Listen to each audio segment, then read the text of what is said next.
ओम नमः शिवाय भक्तों, क्या आप जानते हैं भगवान शिव ने माता पार्वती को कैलाश क्यों दिया? चलिए जानते हैं इसके पीछे की पौराणिक कथा। भगवान शिव और माता पार्वती का नाम लेते ही हमारे मन में कैलाश पर्वत की छवि उभरती है। बर्फ से ढका हुआ हिमालय, चारों ओर शांति और उसके बीच ध्यानमग्न भगवान शिव और माता पार्वती। लेकिन क्या वास्तव में भगवान शिव ने माता पार्वती को कैलाश दिया था? और कैलाश को उनका निवास क्यों माना गया? इस विषय को समझने के लिए पौराणिक कथाओं और प्रतीकात्मक अर्थ दोनों को देखना आवश्यक है। सनातन परंपरा में कैलाश पर्वत को भगवान शिव का दिव्य निवास माना जाता है। विभिन्न पुराणों और धार्मिक परंपराओं में कैलाश को शिव के तप, ध्यान और समाधि से जोड़ा गया है।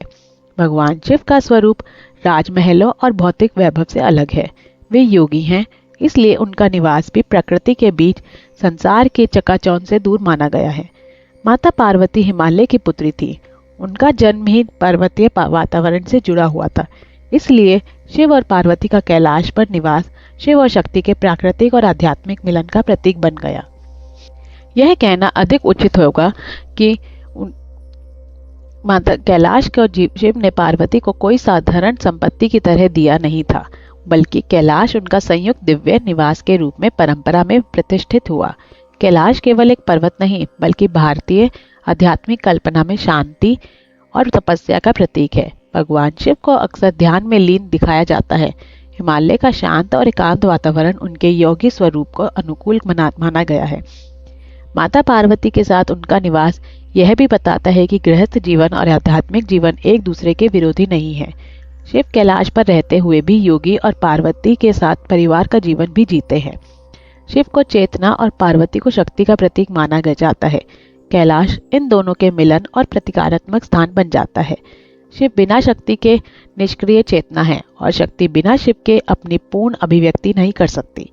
यह विचार शैव और शक्ति परंपरा में अलग अलग स्वरूपों में मिलता है।